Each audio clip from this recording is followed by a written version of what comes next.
Hi there, welcome to another Team Clueless Battle Report. It's myself here with Nick. Hiya. And we are playing an old favourite of ours, we hope of yours as well. We are playing Monster Hunt, but we have reskinned it for 8th edition. So let's see what is a bit different. First of all, we'll show you the table. So we've gone for a quite rural, terrain-heavy table. We've already randomly set up the 3 monsters that we're playing against, and Nick and I are playing the standard Dawn of War. We rolled randomly. Every time we roll randomly in the new 8th edition, we basically get Dawn of War.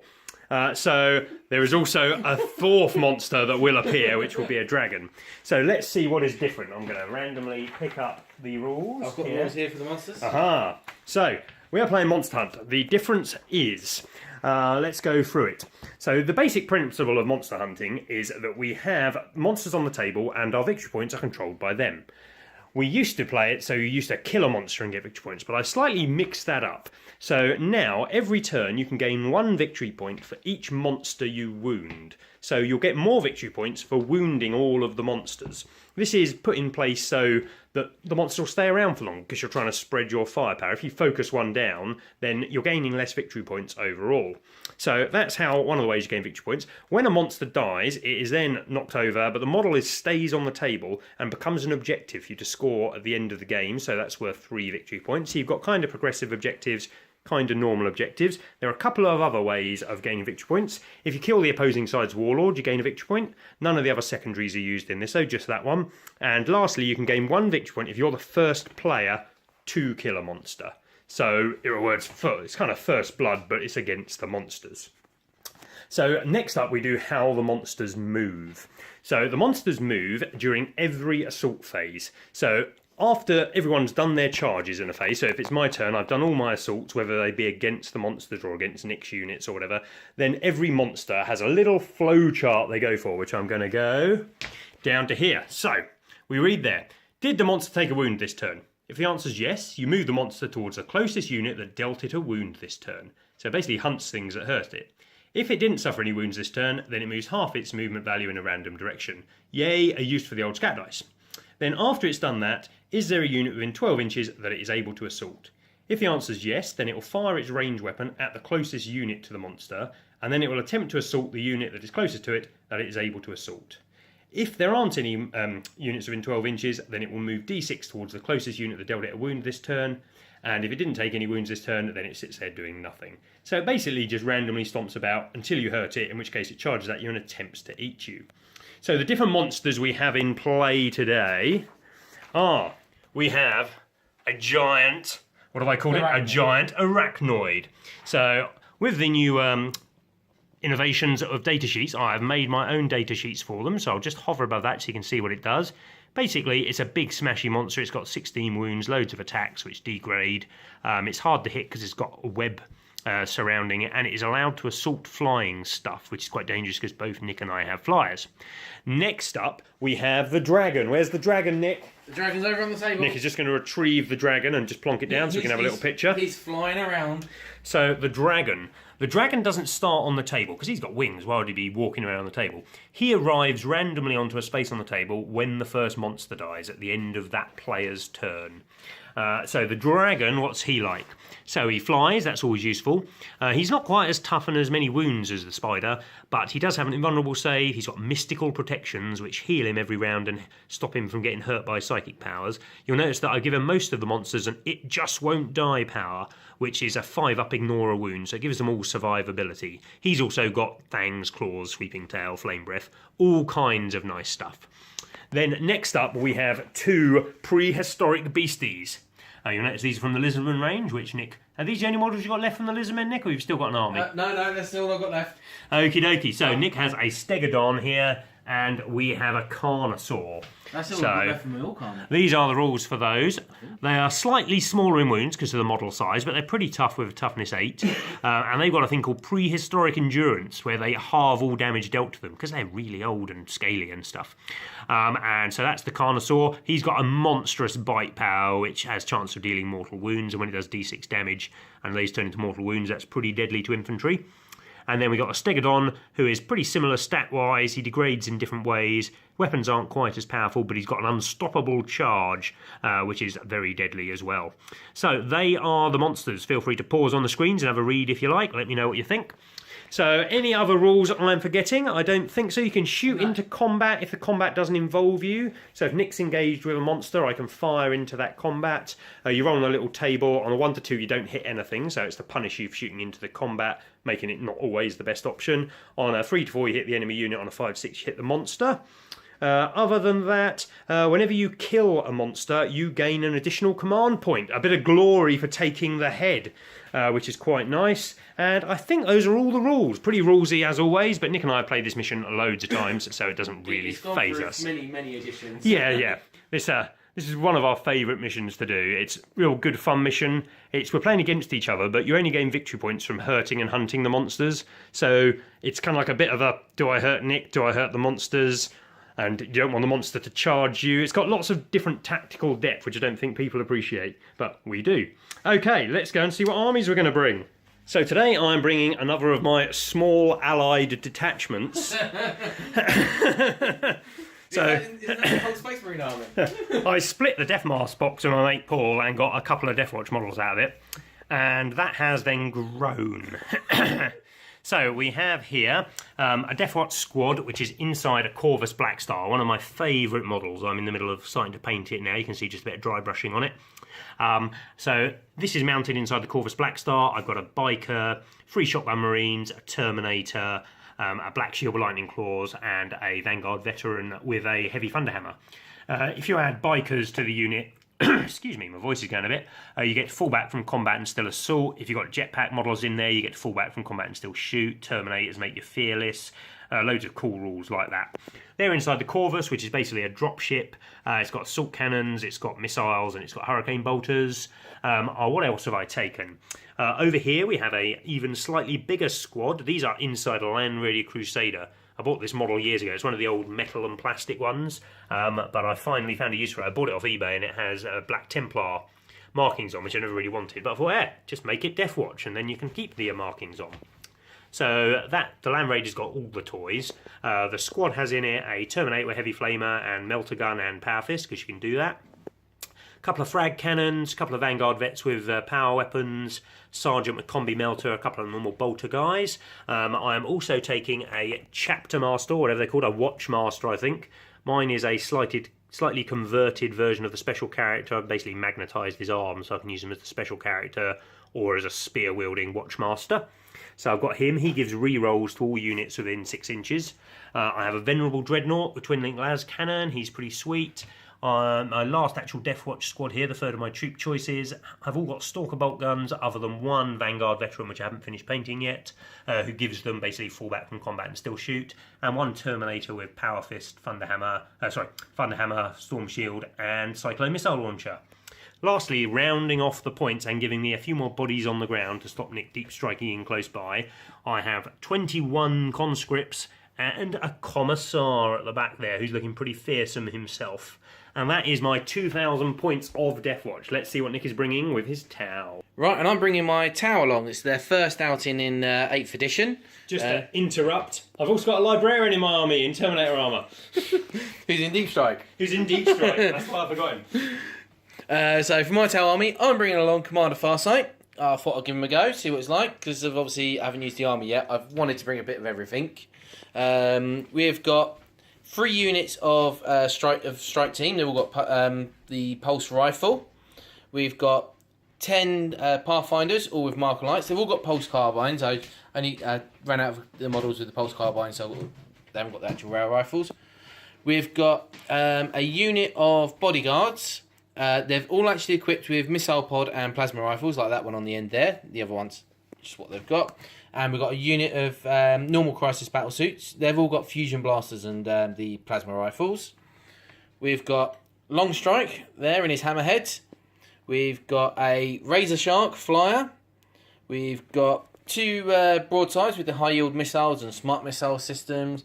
And we've got a Riptide as well with his ion cannon, fusion blasters, He's also got a shield generator and multi-tracker. All the toys. How many points Yeah. is he? About 1 million? Rather a lot. 209, he's about 360. Oh. And we've also got a, that's just the drone port as well, which I brought along.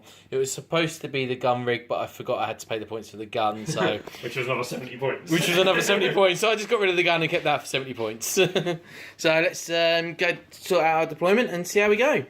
Okay, you join us after we have set up. So let's quickly do Nick's. Nick's clustered over here. He's got his flyer, his commander farsight, his gun rig, which are a bit different now. They're no longer really terrain. They're actually an open-topped vehicle. So to kill the stuff inside, I have to kill the vehicle. So a really good place to hide marker lights.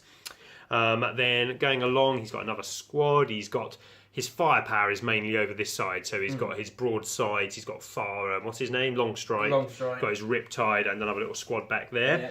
I have one unit of one unit with melter guns or fusion guns in reserve. I have my Corvus this side with Dreadnought on the hill.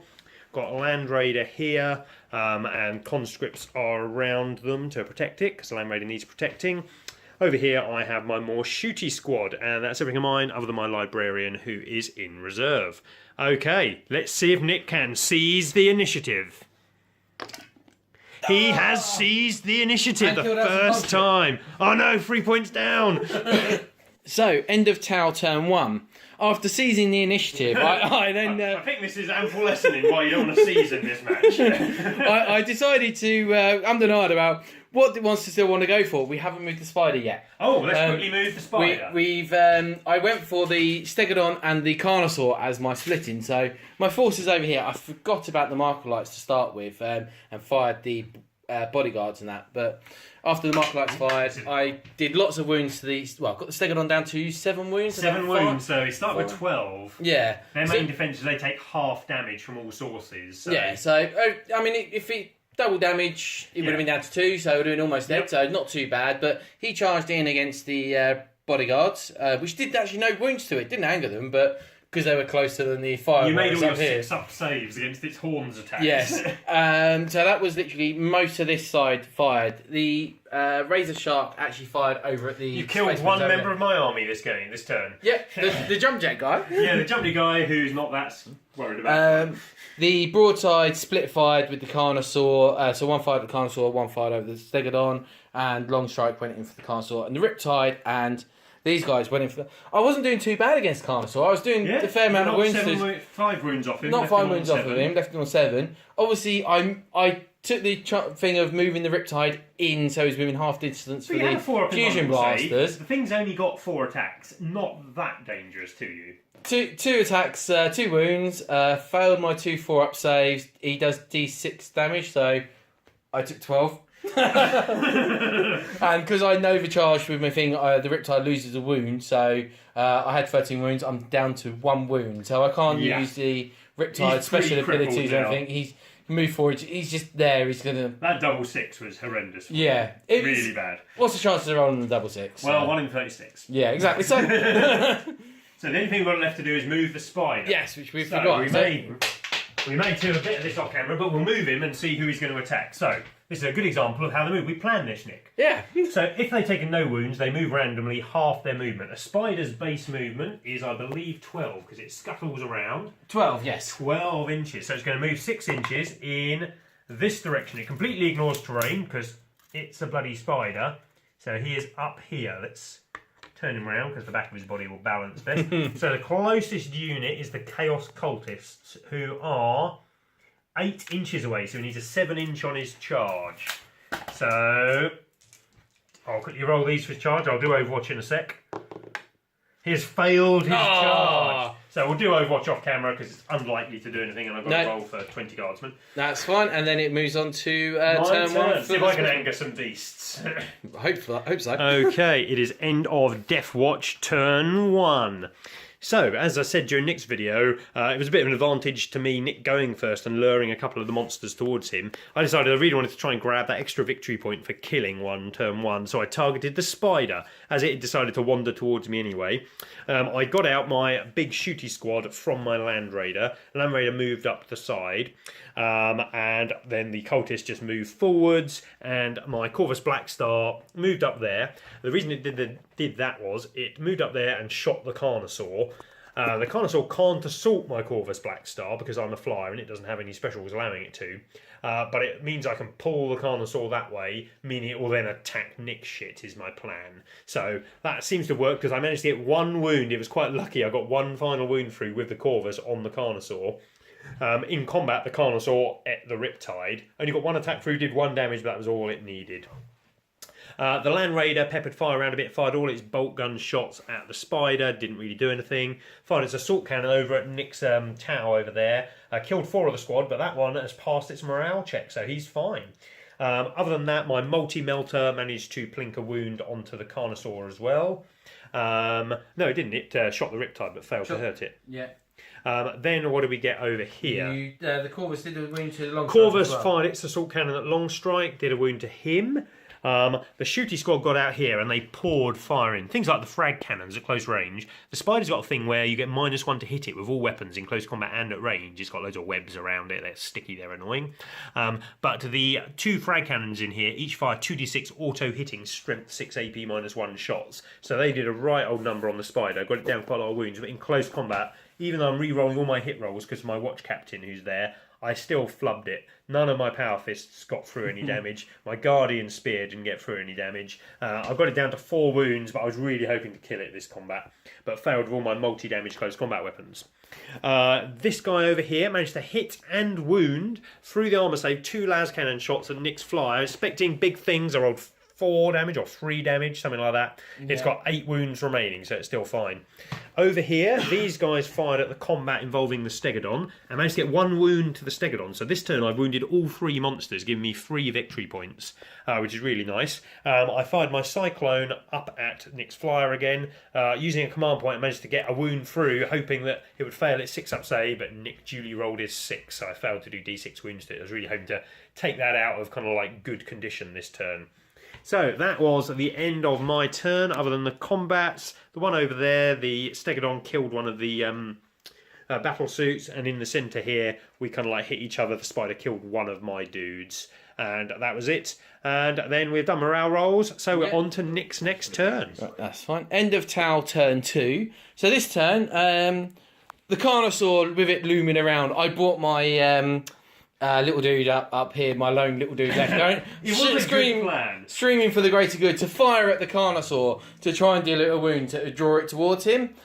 He failed to wound, so what I did, I ignored him anyway, and the Carnosaur moved away. He was still the closest model, so he charged into there. So, but the Carnosaur could have gone backwards, which is what I was hoping. But yeah. So that left Long Strike and the High Yield Missile guys. They fired up at the Black Star, knowing that there is a unit inside as well. And they did... Mainly Long Strike. Mainly Long Strike, yeah. Got a hit through and did... got him down to 4 7. with his big gun? Yeah, we've got him down to 7, which isn't too bad, but obviously... Yeah.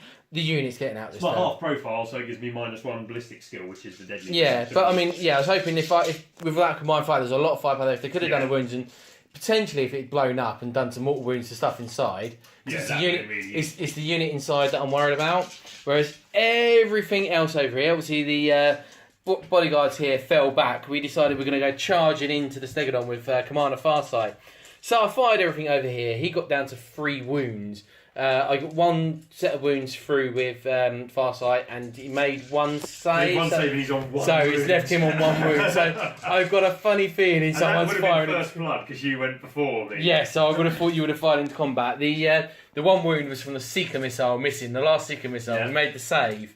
Sorry, yeah, the Stegodon made the save. But the rest of the weapons on this fired into the Spider to try and deal it a wound to steal a victory point. Because you randomise hits between the 2 Yeah, units, I hit your squad. I killed a member of your squad, so it wasn't all bad. But then in combat, your squad managed to finish off the last power fist Spider. took Yeah, it down. Well, you would have the captain left as well. To that's true. But so that has left your squad out of combat for your second turn. And also, I gain a command point. Oh yes, you killed a monster.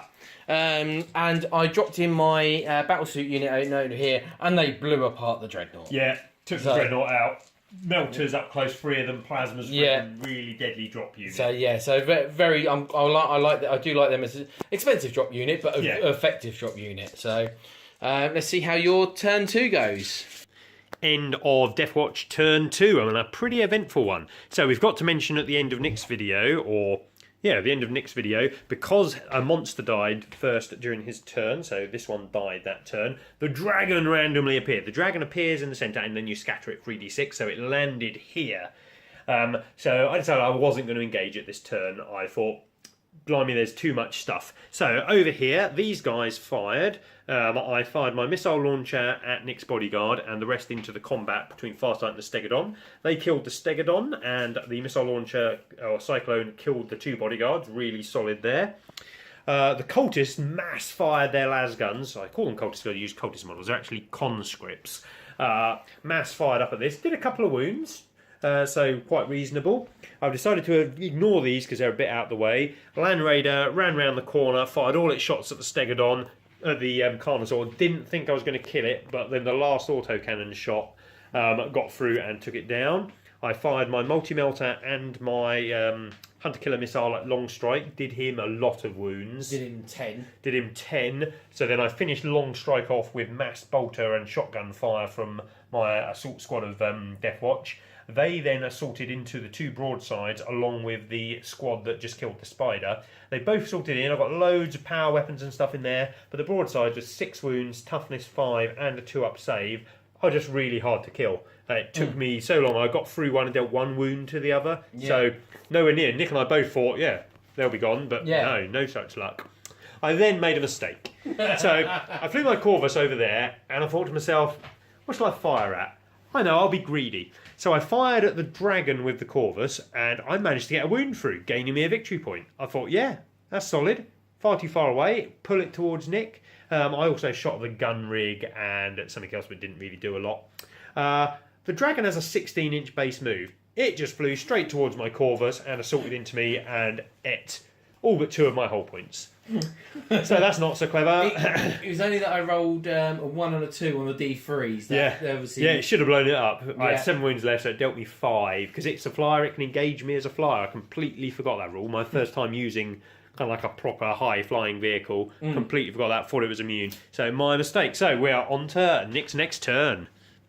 So, end of Tau turn 3. Very quick turn this time. In the assault phase, the first squad didn't finish off the broadsides. He left it on 1 wound, so the second squad did manage to finish it off. The flyers come over here, had to shoot. The only thing it could shoot back at was the Land Raider.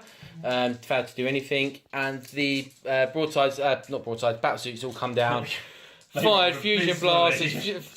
They couldn't hit the side of a barn door. It was just appalling.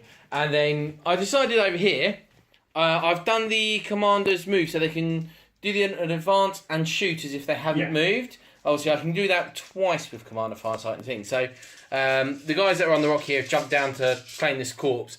They shot into the combat here. A dangerous tactic. But we fired in. We did 3 hits, 2 against the Black Star, 1 against the Dragon. Failed to win the Black Star. But wounded the dragon and he failed his 2 saves. So Gain a victory point. So I gained the victory point there, and it was still stuck in combat, so ignored that. Move the drone pod and that, the marker lights up there, so I could move Farsight down just to make closer targets and move the Fire Warriors up. We fired in at, obviously, the Warlord, failed to do anything to him. But yeah, he was my target to try and get another victory point there, but unfortunately failed that. But that was it. That was the end of my turn 3. I'm running out of units quite quickly here, and I fear these lot. I think they're gone. These are just going to come over here. I think turn 3 for the Imperials will probably be. I think that could be the end of it for us, but we shall see. It is end of Imperial turn 3, and it's the end of the game. We have called it at that. So what happened that turn? I moved my cultist forward to take the spider thing with my commissar there as well. I can't really be shifted from that with the firepower Nick's got left. My librarian and my captain moved up this way. My librarian cast Veil of Time on my captain, meaning he got to reroll his assault distance. He is then assaulted into Farsight. We didn't kill each other on that turn, but because it's fun. We finished rolling out even though we called the game, and Yeah. I managed to slay him in the end. Although I think Farsight is slightly better than a watch captain in combat, so Farsight is really good in combat. I just had the luck of the Yeah, rolls. the blade. It's strength. Strength is Yeah, strength 5. it's your strength and toughness that are one higher than mine. Other than that, we're very And similar it's in combat. the -4 for, Yeah. for save for Farsight and D3 wounds. I mean, Really that does good. make him good in combat.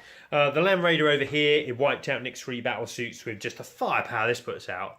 It puts out 24 bolter shots, 12 assault cannon shots, a multi-melter shot, 4 storm bolter shots. It's got a one-off use of a missile, doesn't suffer any penalties for moving and firing. Amazing firepower and hasn't taken a single wound. No. Admittedly, Nick hasn't really fired at it. I but fired it at once. Yeah. If those fusion blasters, a couple of them had hit, Yeah. I could have done D6 wounds through to it. I could have done some But it's- fair bit of damage to it. I like but- the Land Raider. It's good, just the firepower that puts out. My squad down here managed to get a couple more wounds onto Nick's flyer, so it's down to 3. Yeah. The dragon failed to kill my Corvus Blackstar, so my Blackstar escaped over here. I did a bomb on Nick's unit there, and then fired my bolt guns and assault cannons and Yeah. squad that was holding the objective, killed all of them.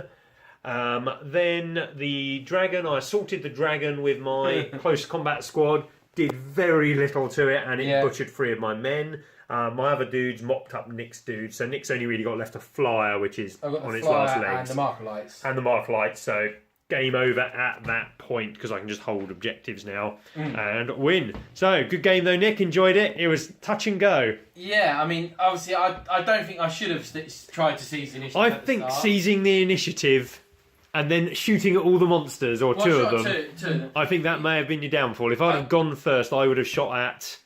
I'd have shot at 2, but I'd have flown my flyer over and tried to draw one towards you. Yeah, and I think it was. You were In fact, I super didn't unlucky get- with a Riptide. Yeah, I didn't get enough wounds Yeah. through to them in the thing. And after you start shooting at one, I mean, I could have just ignored it, but then half my army over here wouldn't have done anything really. No, that's it. I So- think the Riptide taking 12 wounds from 2d6. Oh yeah, that was. And that's a massive chunk of your points gone. Oh yeah, that was. If it had taken just a few wounds, we might have been able to survive Yeah. the second round. I could have pulled back and That's it. kept the Riptide there, but. I love how the monsters are so tough now. Yeah, I really like how tough they are. I mean, we've killed 3 of them. The dragon heals itself over time. The dragon took 2 wounds. It healed itself back up to full because Yeah. obviously originally you did a wound, I did a wound shooting it, so it healed those 2 back. And then you assaulted into it. It's still down to 10 wounds. And they're all really different as well. They've got different modes of survivability. They've got different movement values. Yeah. They're so much more interesting to play with on the field. Like most units, they feel different to other things. And yeah, really like the monsters. Really looking forward to using the gargantuan striped beast in a future game. And Porky. And Porky the Pig for Christmas. But yeah, other than that, I enjoy my Deathwatch. They're nicely different to other stuff, and I'm only really playing Deathwatch because I wanted some Marines that weren't red, and so I could spend a bit more time painting them. So these are kind of like my nicer painted Marines, or I intend them to be. Basically, they're your new Marines, whereas Yeah. the red Marines have. Well, no, how I old could now? I could paint my Primaris Marines I got in the starter, but I'm not going to. But yeah, so I'm liking that. The only issue I have with the Deathwatch is that everything's armed completely differently because all the models are individual characters. So they're all different. So every time I go to do a squad, I'm like, which one's got this? And we're still at the phase where we're having to look up an awful lot in books. I mean, I've played 8-9 games of 8th now, but I think I've used a completely different army for each one, which may say more about me than it says about the game. So we're still in the process of learning all our weapon stats, learning all our unit rules. It's just a bit of an issue. This is your 3rd game, This I think? is my 3rd game, yeah. The first game, which was the Tester, then Warhammer World, and then this Yeah, one. This is but my again, first you've never game played with Tau before. No, this is my first game with Tau, which I like. Yeah, I learn like. some interesting stuff. I Yeah. mean, I the think fact... PowerPoints might be a lot easier than points. Yeah. 'cause- Always. We did but- points here so Nick could do points for the first time, and PowerPoints are a lot easier with the way the books are set up until there's an app to do it it's- on. Yeah, and it's so much easier to obviously just sorting out your units and that. Certain things I do really like with the Tau. I mean, the Riptide can be very damaging, but points-wise it can be very expensive. Yeah. The broadside, I'd still prefer them with the missiles and the... And the railguns. they're super tough, so many wounds. Yeah. I mean, the fact that battle suits are now toughness 5 and 3 wounds, I mean, they've Yeah. gone up a lot in survivability. And that, the must... Yeah, really like them on that. Just having the drain thing, which is talking about. Obviously, if you use it as the drone one, you get to take up to 4 tactical drones as well. So Yeah, because we're I saying could- you could take the gun, but I think if you got the gun, I would shoot it more, thus it wouldn't be as good a transport. So, but I mean, you could always use the shield line, or if you wanted to use Yeah. the shield as the line. But obviously, with that, you can take the 4 tactical drones. So I could take another 4 marker drones. I'll take 4 shield drones. I just like that because your Pathfinders, which are reasonably key, getting 10 Pathfinders means you'll likely get 5 marker lights, which is the full bonus. Yeah. Usually I'd just kill them with whatever I fancy. Yeah, Whirlwind just take a shot, squad a of few 5. bolt gun shots, they just die. Yeah, normally I just take a basic squad of 5 marker lights, knowing that Yeah. they're going to die turn 1, possibly turn 2. But I mean, that's 80 points for 10 Pathfinders. Yeah. And that's basics. I mean, okay, you're doubling their price, putting them in the shield drone thing, the shield wall. It's down to 8. It's down to 8 out of 10. But if you think how much extra survivability you're getting out of it, it's massive, isn't it? It's a toughness 7 vehicle instead. Yeah, 10 wounds, really good. Yeah. Still love this model. Be tempted to get one just for this type of game. It's just so beastly. What we really want, we want to buy one of those mammoths, don't we? The Mumax, is it? Or from the Lord of the Rings game. If you look up the Oliphant. Oliphant, that's the one. Yeah, look up the Oliphant from the Lord of the Rings range from Again Games Workshop. And it's a beautiful giant model that I've looked at on eBay. I know you have too. I've looked at plenty just to play Monster Hunter with. I've looked at many monsters to play Monster Hunter. I've looked at the when the Mangler Squeak as well for thing, and I've looked at some of the ogres have some. I've looked at plastic dinosaur models in shops. It's like I can just get a horde of plastic dinosaurs. Wish I hadn't thrown mine away from being a kid. I have looked at plastic tigers to see where I just cut the head off one and stick it on Gazgul's trophy thing. I was like, you've got a tiger cub, because I won't be able to stick a head as big as the porcelain one. No, that's it. But okay, well, good game. We shall be back again soon with another game. I think I'm playing Mark next week, hopefully. So hopefully there will be another video up then. Thanks for watching. cheers. Bye.